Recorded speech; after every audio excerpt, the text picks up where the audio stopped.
Assalamu alaikum. Welcome back to my channel Cooking Delight by Fatima.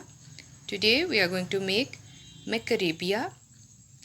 McArabia बनाने के लिए हमें मायोनीज चाहिए, iceberg lettuce, chicken patty, some veggies जिसमें टमाटर, खीरा, शिमला मिर्च, गाजर और प्याज और पीटा ब्रेड चाहिए।